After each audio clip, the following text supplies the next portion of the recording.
Listen to these words of Thich Nhat Hanh. He calls this poem Taking Refuge. And allow these words to be part of your meditation, feeling as if Thich Nhat Hanh is speaking to you.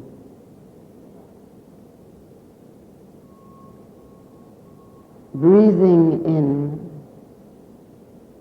I go back to the island within myself. There are beautiful trees within the island, and there are clear streams of water. There are birds on my island, sunshine and fresh air. Breathing out, I feel safe. I enjoy going back to my island.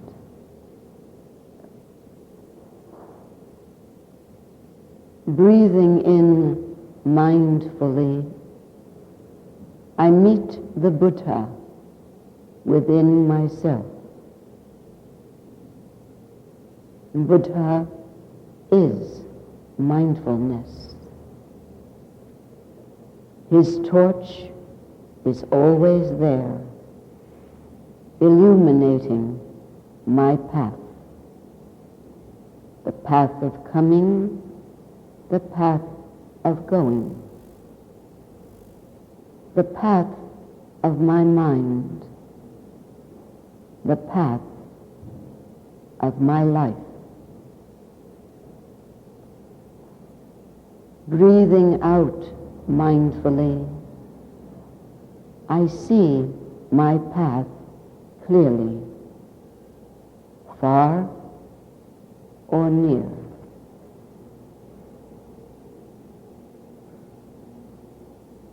The breathing generates peace.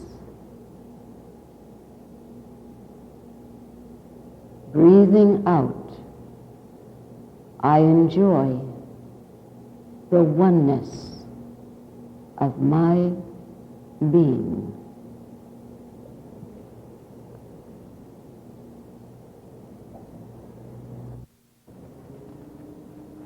A couple of emails came last week amidst many, and I thought that we should share them because these are universal problems.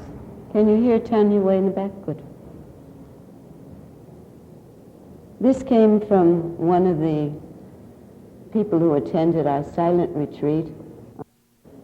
But this came from someone at the end of the retreat, not in an email form, but in a note. Actually, yes, she sent me an email at the end of the retreat on Monday. She said, as you know, it took me over 24 hours to realize that my talkative mouth turned into a talkative mind, with thoughts so loud that I could only turn down their volume when sitting still to focus in the cosmic temple or in the guided meditation. The aha came when you actually responded to my question on Sunday morning. Oh yeah, she wrote that. This is what silence is all about. Yogas chitta vritti nirodha. That means when all the impressions, when all the vrittis, all the images have left us, have left the mind, then we realize the cosmic mind, which is like a mirror to reflect the cosmic I am. This young woman I love dearly, but she kept asking why we don't have more meditation during the silent retreat.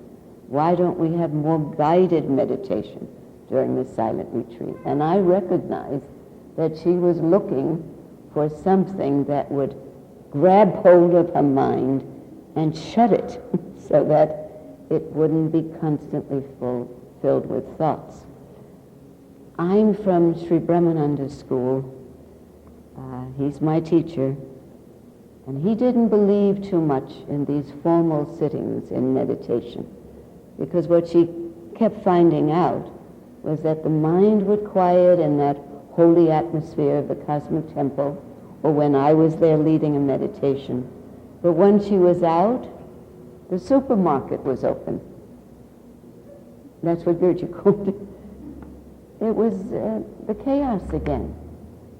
So our great teacher taught us not to use meditation as an escape, because it doesn't work.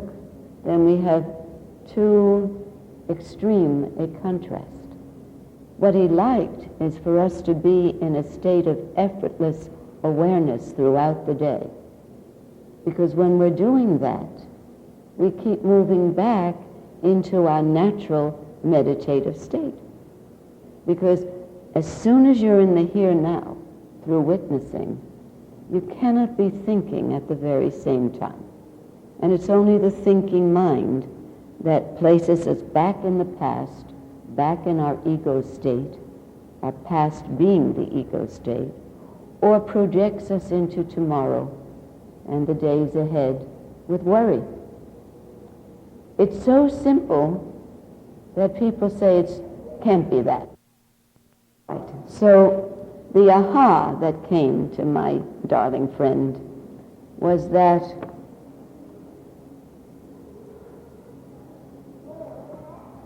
she had come to the retreat thinking it was all about keeping the mouth quiet, not talking. But the minute we kept the mouth quiet, the mind acted up even more than before. So the aha is that it's not about keeping this quiet. It's about keeping your attention on the here now, which allows you to be in the witnessing mode, opening the door to real meditation. Meditation cannot be practiced. Witnessing can be practiced. Meditation is a happening. So pass up all those books in Barnes & Noble and wherever else you go, Dalton, on the how to meditate. They will hurt you. They will cause problems for you. Because people who write books about meditation, are making a circle around it. They're not in it. You cannot write books about meditation without revealing that you really don't know anything about meditation. So that was an easy one. She had answered her own question in the question. But this one is a little more complicated. Listen, because this is a very serious one. I've been trying to formalize my thoughts. I've been trying to distill what lies at the root of the waves of depression and melancholy that hit me occasionally. I know that the individual events that set me in a downward spiral are merely symptoms. It is my mindset that allows me to be pulled down instead of allowing me to move on. Mindset, it means the mind is set in its old habits, in its old tendencies. And those are the tendencies that we need to get rid of, to break through, break free from.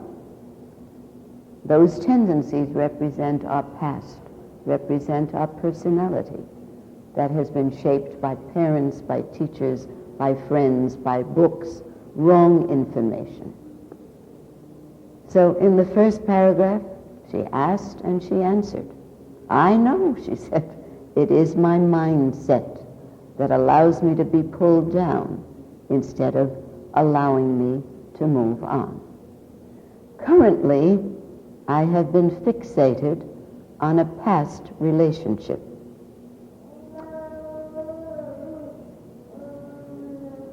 Do you know what I'm talking about, Vasudev?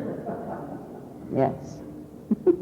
He doesn't cry. He just looks at you and makes these sounds like we're talking again. I heard that topic 2,000 years ago.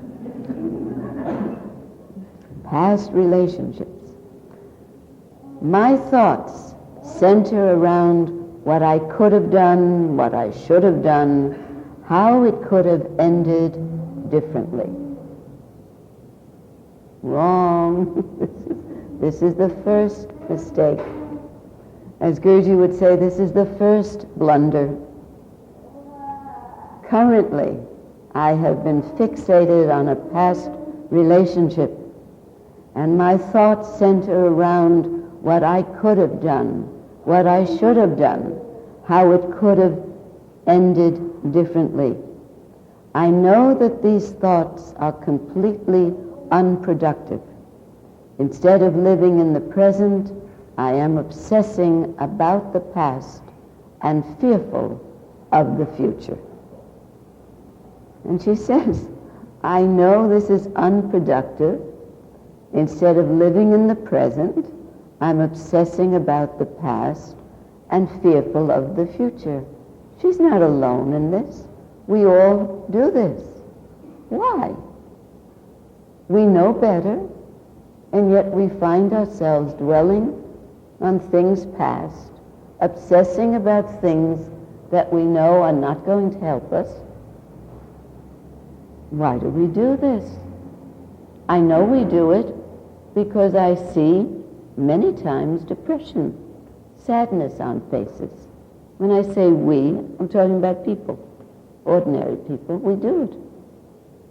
If we know better, why don't we do better? What stops us?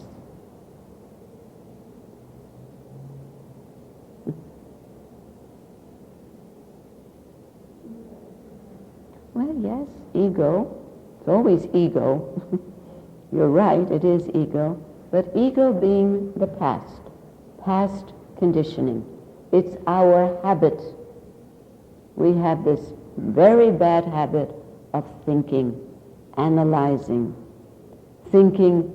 The verb to be is at the heart of all our problems. I should have been, I should not have been, I should be more, I should be less.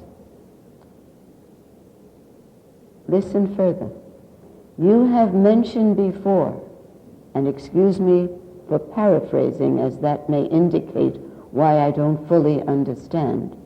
You have mentioned before that everything has been decided already. Well, yes. I mention it about 4 or 5 times a day. Not with you, but with other people. It's the main message of the great sages. We don't decide anything. We don't conclude anything. This is a drama already written. All we have to do is play our roles well and not get fooled by the drama and think it's happening to us, the actor.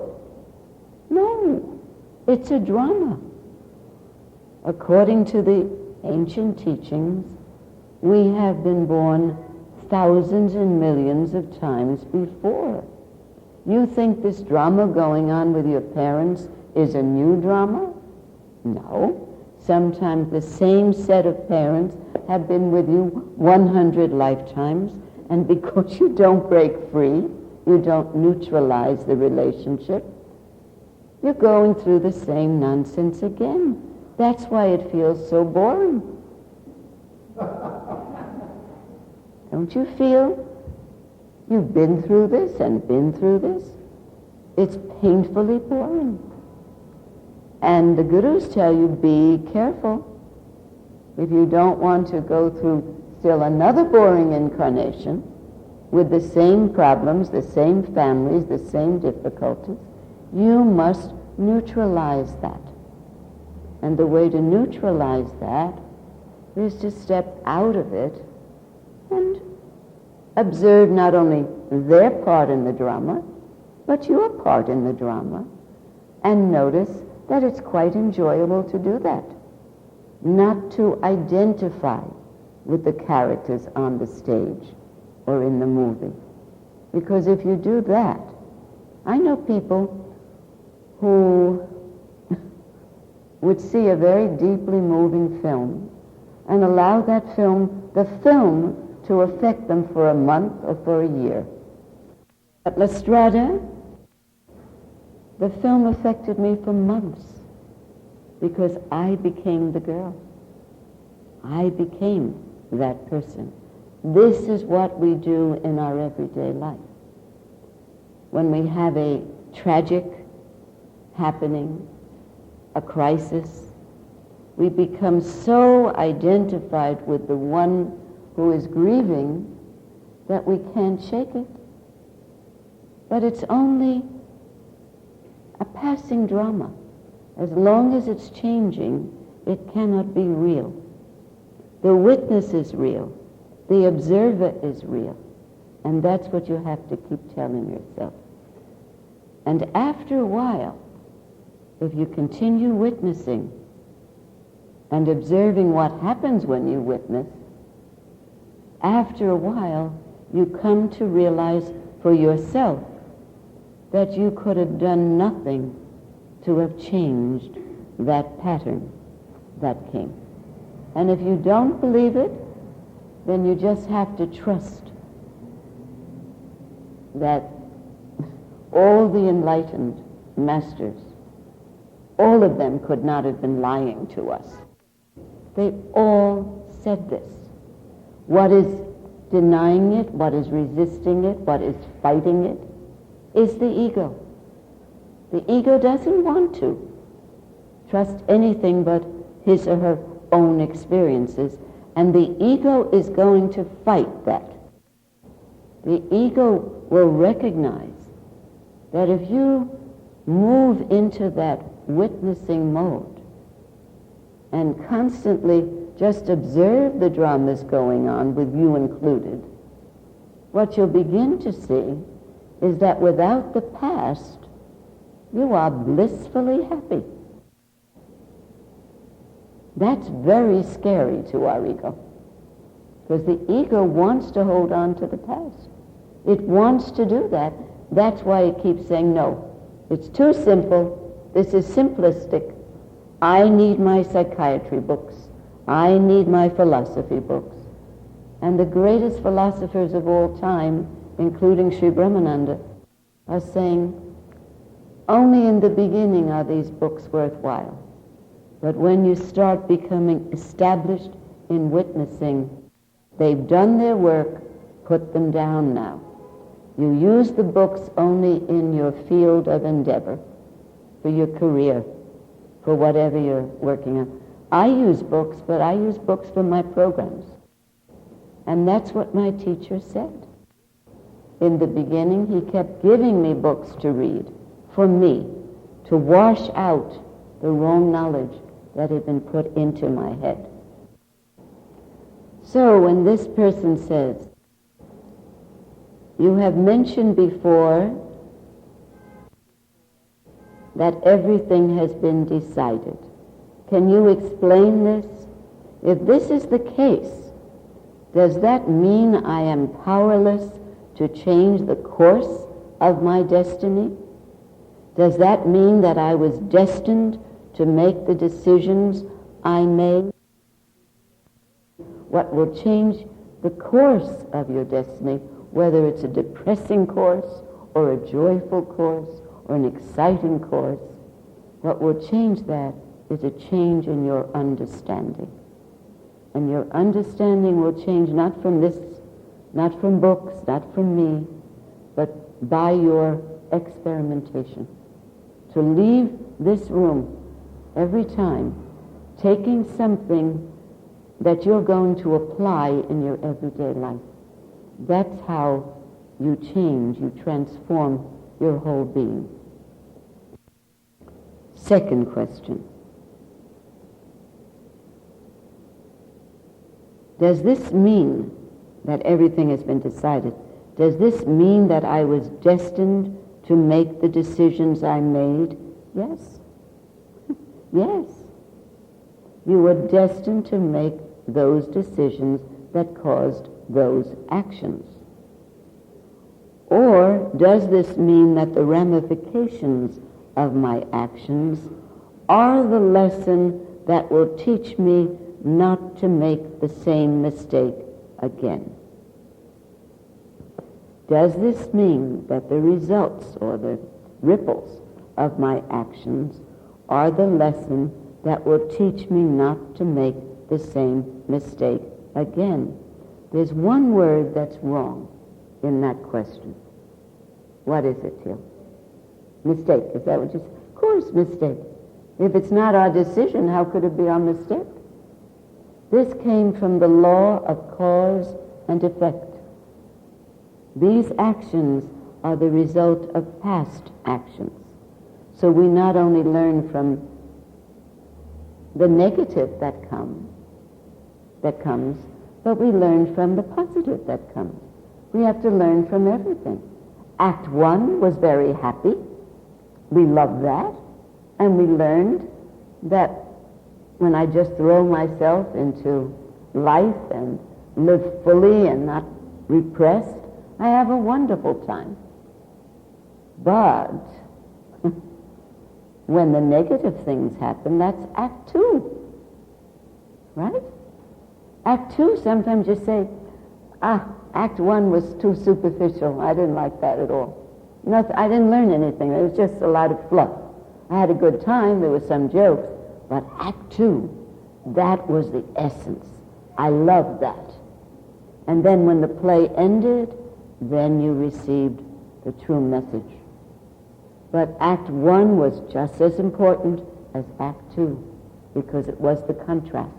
It was the difference, and it was your response to the joyful side of your life, but the side where we don't learn very much.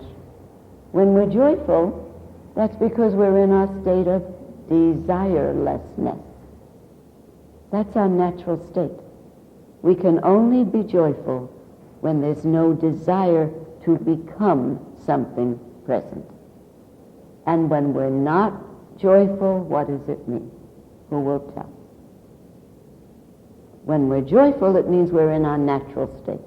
And when we're not joyful, what does it mean? Where are we? We're in the past or the ego state. That's all we have to notice. That's in Act 3. That's when we put it all together and our understanding changes. So does that mean that the ramifications of my actions are the lesson that will teach me not to make the same mistake again? The minute you understand that there are no mistakes, there are just happenings to learn by, to understand, then you will not make that same mistake again. Your word, mistake. It won't have to happen again because you've learned.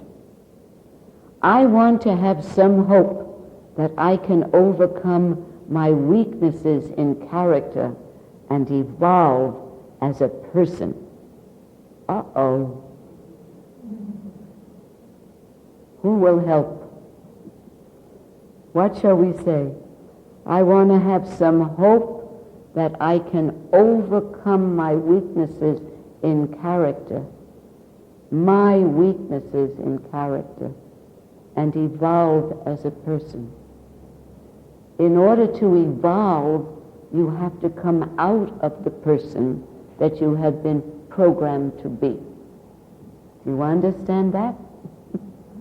Because that person, that personality, is the second-hand person. It's not the original person. The original person, there's only one original person in this room. Who's that? Vasudev. For now. For now. But he's close to his origin.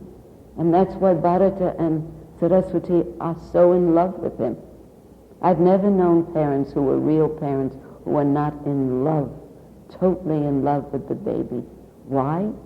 It's the reflection of the self. I'm in love with every baby I look at. Because I'm looking at the self, I'm looking at God. And when I look at you in meditation, I'm in love with you too. Sounds funny, but the self is radiating from you. So, to overcome weaknesses in character and evolve as a person, the only person that's the real person is the person of the moment, the here-now person. Otherwise, the evolvement is coming from the past, and it's stale. Oh, you may look good and sound good, but you don't look like Vasudeva. I want us to look like Vasudeva. I want us to go back into our original form as much as possible. That's why the more you meditate, the more you'll be like honey for the bees.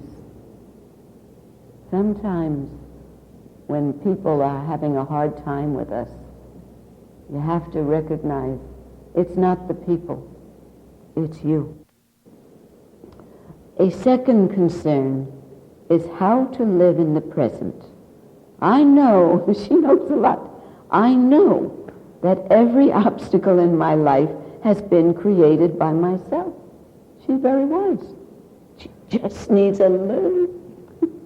I want to break down these obstacles so that I can be the best person possible, so I can achieve my potential. How do I move away from the past? All right, tell. She wants to become the best person she could possibly be. That's a nice thing. So she says, I know that every obstacle in my life I've created myself. I want to live in the present. How do I move away from the past? People are smiling. It's your question, isn't it? So, the people who are smiling, you're very smart, you tell. She wants to move away from the past. She wants to be in the present. I witness. Do it! Do it! It's like a child.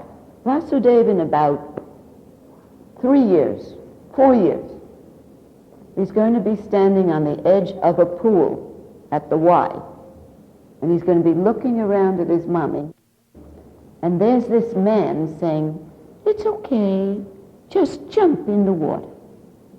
Just jump. Mommies, go in the water and hold your arms up. Just jump. And Vasudeva, who's very wise, will go. There's Mommy. Come on, jump. I'll catch you, Vasudeva.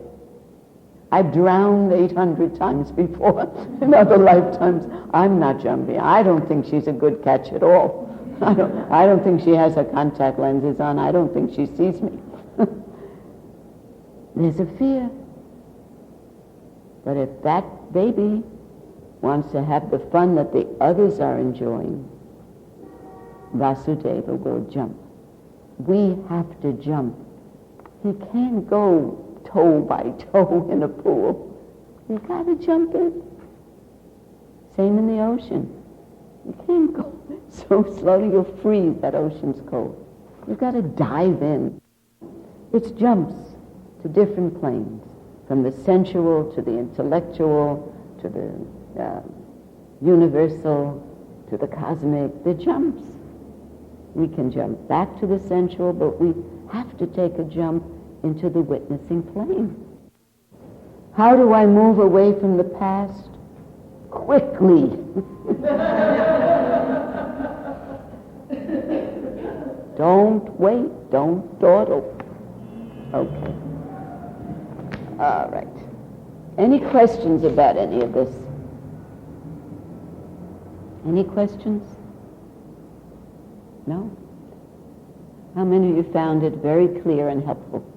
I find it helpful when I listen to myself. I'm talking to myself also, you know. I'm with you. These tendencies, these habits of dwelling on the past are very hard to break. Very hard. But I will tell you this. The more you become established in witnessing, the more you become familiar with the bliss of not dwelling and not projecting. And that gives you confidence to do it more and more. That's your experiment. That's what our teacher said. He said, don't believe me. That won't help you. Try it. Do it. Practice witnessing. And you'll see for yourself, from the negative point of view, it's only thinking that causes my problem, meaning psychological thinking. And again, there is thinking that we need. We're not talking about that. Thinking that we need never makes us miserable. It's thinking that we imagine we need. Psychological or emotional thinking. All right. New book. Anybody have this book? Never Born, Never Died. Osho. It is said somewhere, sometime, there lived a king. The king had everything that could be desired. What Sri Brahmananda said is, listen to this story because it is your story. You are the king in this story. The king had everything that could be desired. He had wealth, power, even health. He had a wife and children whom he loved, but he did not have happiness. He sat upon his throne sad and wearied. It's natural. The more you have of this world, the less you have of happiness. Because the more you have of this world, the stronger your ego becomes. The more strengthened is your ego, more crystallized, and therefore unhappiness. Gurdjieff used to say all the time that there is a greater incidence of suicide among the wealthy than among the poor. What happens is that the wealthy go to the end of their desires, and then there's nothing more that they need or desire, and they're left alone with this emptiness, this missing syndrome. Whereas the poor are very busy, and they don't have time to be in the desireless state. They're too busy to commit suicide. That takes time and effort. You have to plan that. They're busy trying to put food on the table. But that's a fact. You look it up sometime. You find that some of the wealthiest people who ever existed ended up as suicidal cases.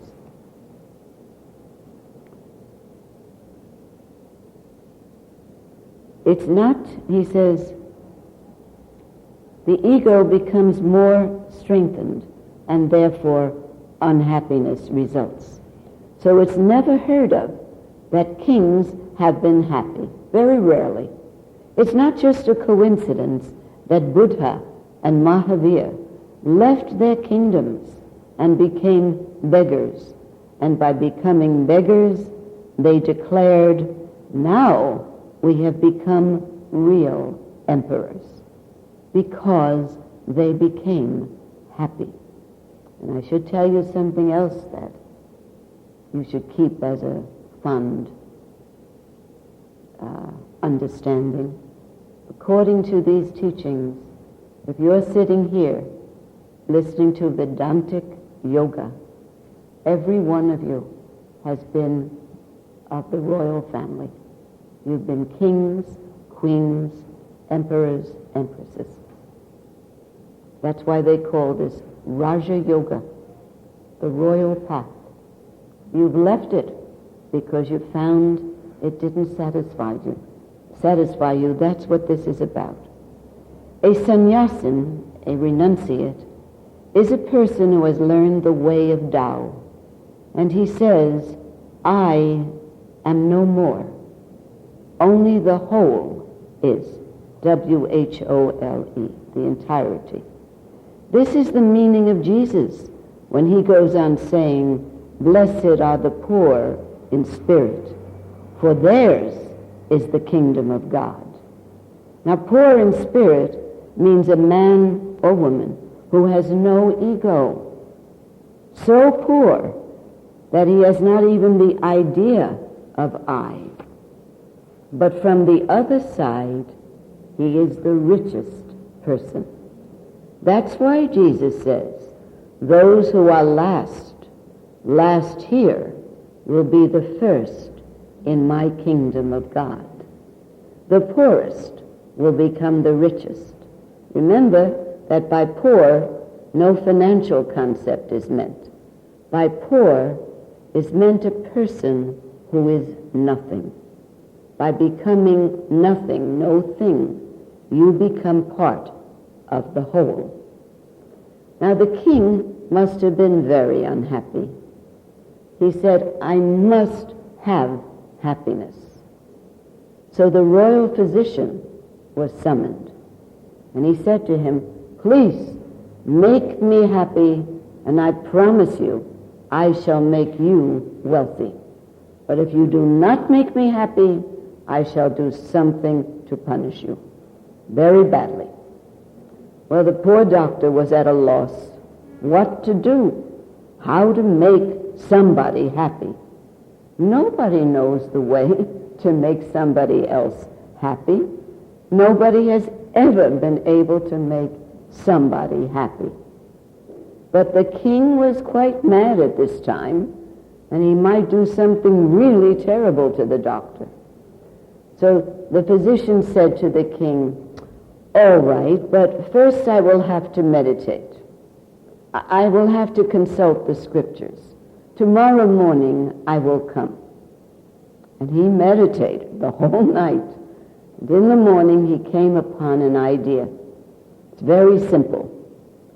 He had consulted the books, but happiness was not mentioned in any of his medical books. The problem was difficult. But then he invented a remedy. He prescribed a remedy. He said, Your Majesty, what you have to do is find the shirt of a happy man and take the shirt from him. Then you'll have happiness, and you will know what happiness is. It's a very simple remedy. I meditated all night, and that's what I saw in the morning. Find the shirt of a happy man and wear it. Very symbolic. Listen. Well, the king was very happy listening to this. He said, it must be true. It's so simple. So he told his chief minister, look, this is what you must do. Go find a happy man and bring his shirt to me as soon as possible. The minister shook his head, but he went. He went to the richest man and asked for his shirt. But the richest man, after hearing the problem, said, you can take as many shirts as you like, but I'm not a happy man. Shirts you can have, as many as you want. But as for me, I'm very unhappy. And I, too, would like to send my servants to look for a happy man in his shirt. Thank you for telling me this remedy. I'm going to send someone. And so the minister visited many people, but found nobody was happy. They're all ready. They said, we can give our lives if the king can become happy, but what of shirts? We can give our lives. Don't ask for shirts. But the problem is we're not happy, so our shirts won't do. Now the minister was miserable. What to do? Now he would be at fault. That physician had played a game with him, so he was really worried. And somebody said, look, I see you're really agitated. You're very frightened. I know a happy man. In fact, you must have heard him somewhere. Sometimes he plays on his flute in the night, but it has to be in the dark of the night, just by the side of the river. You must have heard him. He said, yes, sometimes in the middle of the night I was enchanted. Such beautiful notes. Who is that man? Where is he? The man said, look, we have to wait until it's very dark. And when it's in the dark of the night, we will go and find him. He always comes in the dark of the night. So they went in the night, and the man was playing on the flute, and it was exquisitely beautiful. The note was so blissful that the minister felt his worry disappear, and he was happy. He said, I have found the happy man. When they reached there, the man stopped playing, and he said, what do you want? The minister said, I have only one question. Are you happy? He said, I'm happy. I'm happiness itself. But what do you want? The minister danced with happiness. He said, okay, now, all you have to do is give me your shirt. The man was silent. The minister said, well, why are you silent? Just give me your shirt. The king needs your shirt. The man said, well, I'll give you a shirt, but you can't see, it's dark. I'm sitting here absolutely naked. I don't have a shirt. I certainly would have given my shirt. I can give my life to you or to the king. But I'm sorry, I don't have any shirt. The minister stared. He said, well, then how can you be happy? How are you happy sitting naked in the dark? And the man said, you don't understand, do you? The day I lost it all my shirts and everything else, that's when I became happy. The day I lost everything. In fact, I don't have anything, and I don't have even myself. You see, I'm not playing this flute. The whole is playing through me. I'm just a non-entity. I'm a nothingness, a nobody. This is the meaning of the poor in spirit. One who possesses nothing. One who has nothing. One who knows nothing. Who is nothing. The Tao says, when you are nothing, no thing, that's when you will become all. Dissolve, and you will become whole. Claim that you are, and that's when you will be miserable.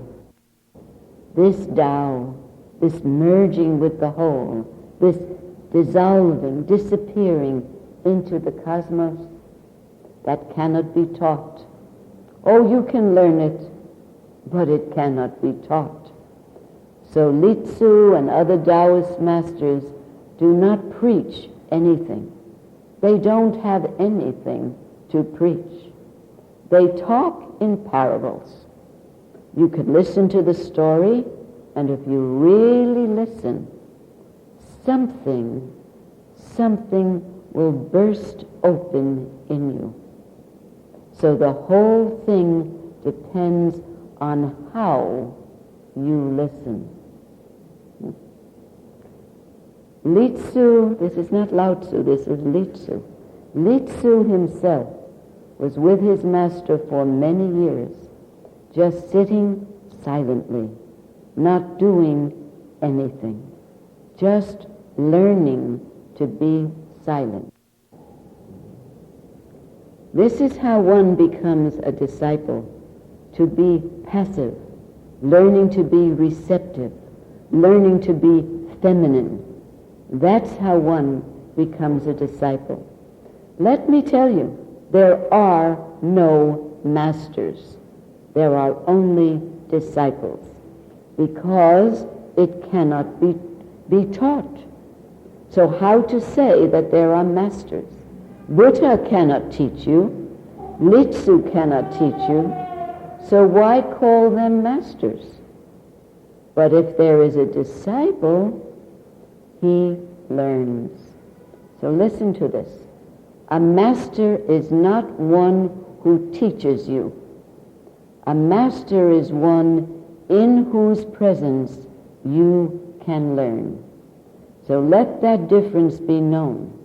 A master is not one who teaches you. That's a teacher.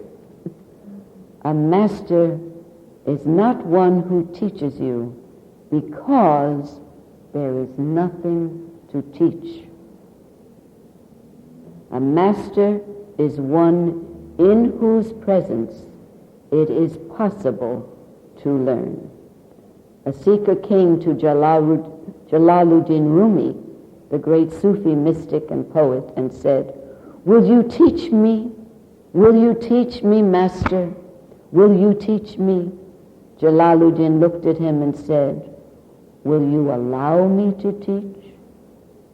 The man said, "Why shouldn't I allow you to teach? I've come to learn." Jalaluddin Rumi said, "Because that's the main thing. Will you allow me to teach? Otherwise I cannot teach, because in fact, teaching is not possible. Only learning is possible. So if you allow, then the learning will flower." There are two things. I don't know how to tell you this, because whatever I say, it's going to sound a little presumptuous, a little, I don't know. But I'll tell you. During the silent retreat weekend, many people put questions in a question and answer box that I had with me. And by the end of the retreat, on Sunday morning, the box was filled with questions. There were about, maybe 14 questions in there. Long ones, too. Short, long. And Saturday night, Marv looked at the box. You'll remember, he's here to tell you it's true. And he said, "You want to take the questions home?" And I looked at him and said, "No, I would never do that. That would keep me up all night looking at those questions. I probably wouldn't go in on Sunday, having all those questions waiting." So he said, "So you don't want to look at them?" I said, No. What we'll do is I'll come early in the morning. We'll have breakfast, then we'll go. And I'll just put them in order. Because I don't answer the questions, Mark, right? I said, the way the questions are answered is for me just to be there, to present myself as a channel for the answers. That's the only way I have learned to function as a disciple. Remember, if I call myself a disciple, what does that mean? I'm continuing to learn. So when it says here, the last line, there's nothing to teach. A master is one in whose presence it is possible to learn. By my not preparing anything, I never prepare any talk, any lecture. Haven't done that in 42 years. It's foreign to me. That's scary to me. I have to prepare a lecture. Easy for me is to just trust that my teacher told me the truth. He said, if you show up and you keep yourself as much as possible in a witnessing state, you will allow me to work through you. I will answer the questions. I will be commenting. So if you're feeling, and that's why I said it's hard to tell you this, and it may be misinterpreted, if you're feeling that you are learning in my presence, and I'm telling you I'm a disciple, so I'm also learning, what does it mean that you feel you're learning in my presence? What does it mean? It's in the Master's presence. This is not, I should I have to tell Marv. Marv says, don't tell private things. I have to tell Marv, even if it involves you. Because I didn't plan to tell. It's important. Can I tell? Why not? After every program, whether it's at the ashram or whether here, before he goes to sleep, he thanks me for the program. That's 42 years. He says, thank you for the program. And what is he thanking me for? He knows I don't plan it. He's thanking me for being a channel for the program. Marv has attended over 2,000 programs. That's why he knows what he knows. Did I tell it right? Thanks me. And if he doesn't thank me, he always thanks. Because I know not to prepare. If I prepared, it would dry up this living flow, this living river.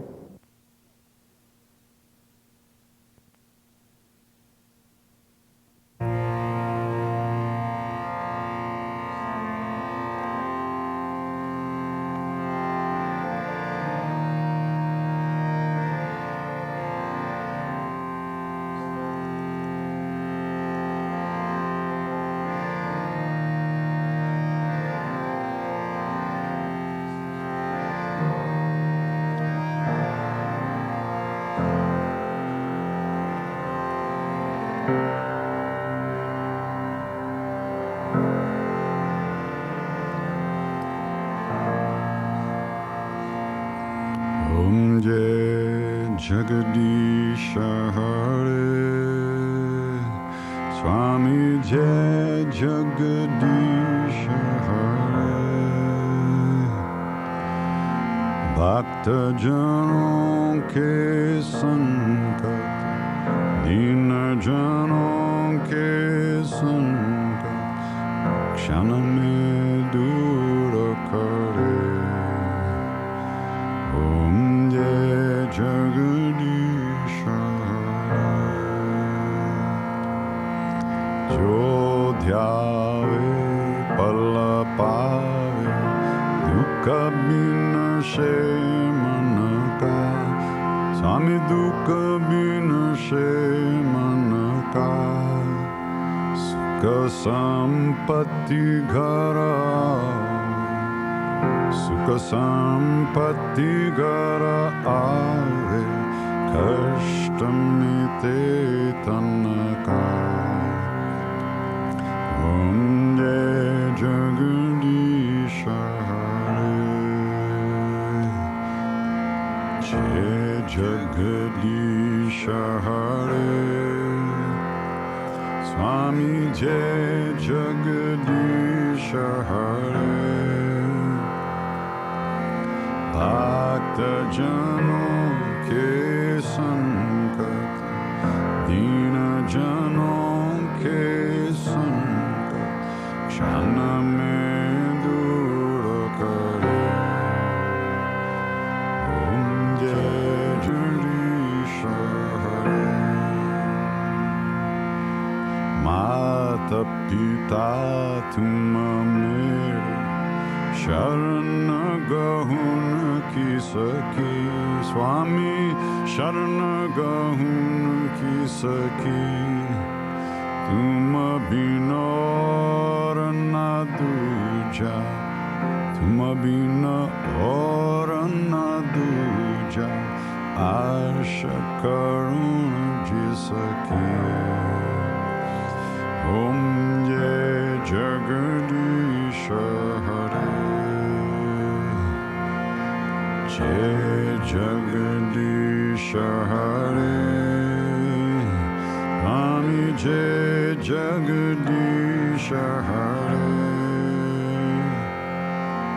Bhakta Janon ke sankat Dina Janon ke sankat Kshana mein dura kare Om Jai Jagadisha Hare Tum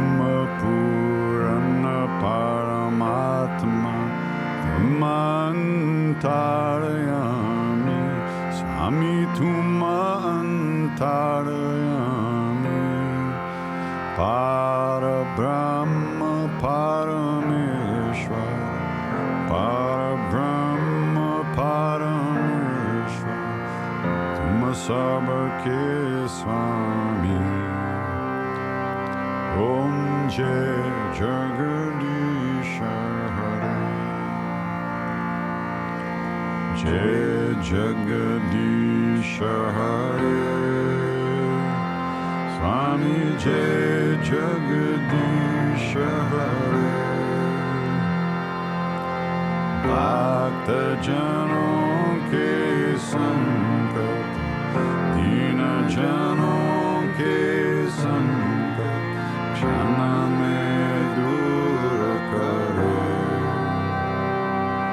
Om Jai Jagadish Hare. Tum karuna ke sagar, tum palan karta, tum palan karta. Main sevak tum Swami, main sevak tum Swami. Kripa karo Bharata. Om Jai Jagadish Hare, Jai Jagadish Hare, Swami Jai Jagadish Hare. Bhakta Janon ke sankat, Dina Janon ke sankat, Kshana mein dur kare. Om Jai Jagadish Hare. Tum ho ek agochar, sabke pranapati, sabke pranapati. Savidhi milum dayamai, savidhi milum dayamai, mukomen kumati. Jai Jagadish Hare, Om Jai Jagadish Hare, Swami Jai Jagadish Hare. Bhakta Janon ke sankat, Dina Janon ke sankat, Kshana mein dur kare. Om Jai Jagadish Hare. Dina bandhu dukha harta, tum rakshak mere, Swami tum rakshak mere. Apne haath uthao, apne haath uthao, द्वार पड़ा तेरे. Jai Jagadish Hare, Jai Jagadish Hare, Swami Jai Jagadish Hare. Bhakta Janon ke sankat, Dina Janon ke sankat, Kshana mein dur kare. Om Jai Jagadish Hare. Vishaya vikara mitao, papa haro deva, Swami papa haro deva. Shraddha bhakti barhao, Shraddha bhakti barhao, Santan ki seva. Jai Jagadish Hare, ईश हरे स्वामी जय जगदीश हरे भक्त जनों के संकट दीन जनों के संकट क्षण में दूर करे ओम जय